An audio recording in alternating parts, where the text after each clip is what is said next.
अब अगला सवाल कि बच्चों में क्या लड़के लड़कियों में अलग अलग तरह का कैंसर का डर होता है, और किस एज में संभल जाने की ज़रूरत है? क्योंकि कहते आप ही कहते हैं बार बार कि जागरूकता ज़रूरी है, आप बीच बीच में चेकअप कराएं, स्क्रीनिंग कराएं।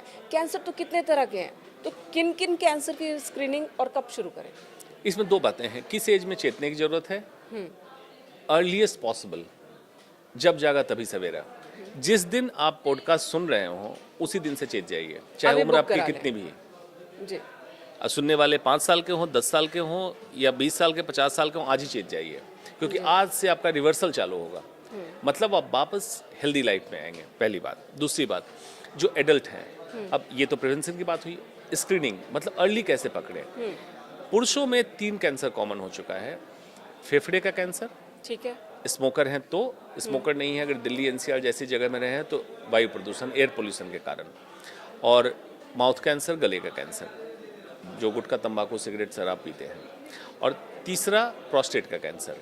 आमतौर पे 60-65 साल के ऊपर ये बीमारी होती थी, लेकिन आज 50 साल में भी ये बीमारी हो रही है, मतलब ये भी अर्ली होने लगी है अर्ली बीमारी। होने लगी है। महिलाओं में स्तन कैंसर, सर्वाइकल कैंसर जिसको बच्चेदानी का मुंह का कैंसर कहते हैं, और गॉल ब्लैडर, पित्त की थैली का कैंसर। ये पित्त की थैली का कैंसर खास करके आप अगर उत्तर प्रदेश से इन करें और गंगा के किनारे बिहार इन बिहार की करें तरफ। और 24 Pargana, west Bengal, bay of Bengal तक जाए, इसके किनारे किनारे गॉल ब्लैडर कैंसर ज़्यादा कॉमन है, क्योंकि गंगा के पानी में सारे फैक्ट्री का इफ्लुएंस, वेस्ट प्रोडक्ट डाला जा रहा है, उससे सिंचाई हो रही है, खाद्य पदार्थ में वही गंदगी आ रही है, वो कैंसर का कारक बन रहा है।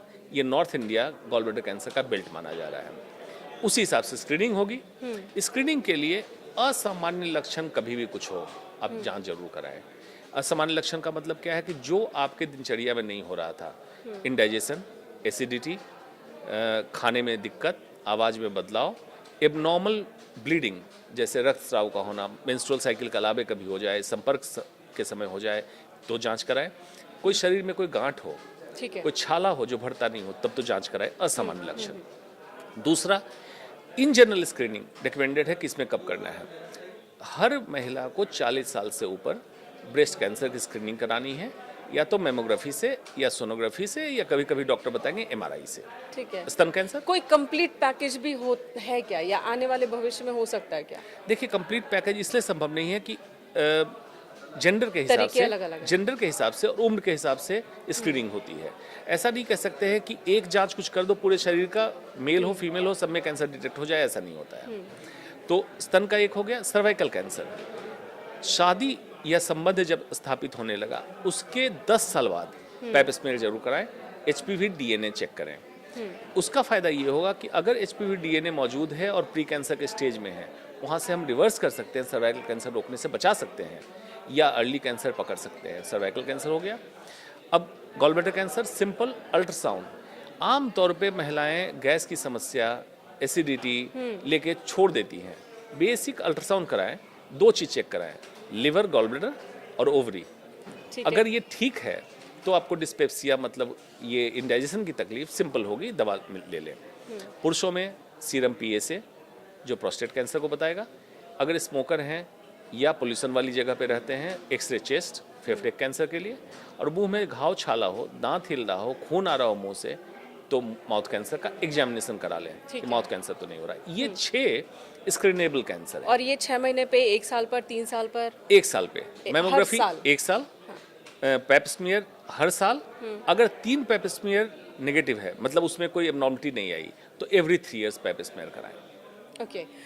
अब सवाल है कि अगर कोई कैंसर से संक्रमित हो जाए तब क्या करें, कैसे दे कैंसर को मार? और आपके पास आते भी होंगे केसेस, अर्ली स्टेज में कैसे आते हैं, परसेंटेज के लिहाज से बात करें तो, और देर से कितने % लोग पहुंचते हैं? जी, अब तो काफ़ी शिफ्ट हुआ है। जब मैं दिल्ली आया था तो 20 से 30% अर्ली स्टेज आते थे, ठीक है। 70% एडवांस स्टेज आते थे। अब लगभग 60% अर्ली स्टेज आ रहे हैं, 40% अभी भी एडवांस स्टेज आ रहे हैं। और वो एडवांस स्टेज खास करके सुदूर स्टेट वगैरह। या गांव से आ रहे हैं। तो सबसे पहले कैंसर में डिक्टम ये है, एक्सेप्ट योर इलनेस। कैंसर हो गया, इसको एक्सेप्ट करो। आम तौर पे लोग डिनायल मूड में रहते हैं कि नहीं ऐसा नहीं हो मुझे सकता, नहीं हो सकता। नहीं हो सकता है। उसके चक्कर में कभी बाबा थेरेपी में अटक जाते हैं, अल्टरनेटिव ढूंढते हैं, कोई बाबा भगवाधारी के पास चले जाओ कैंसर का इलाज हो जाएगा। ऐसा नहीं है।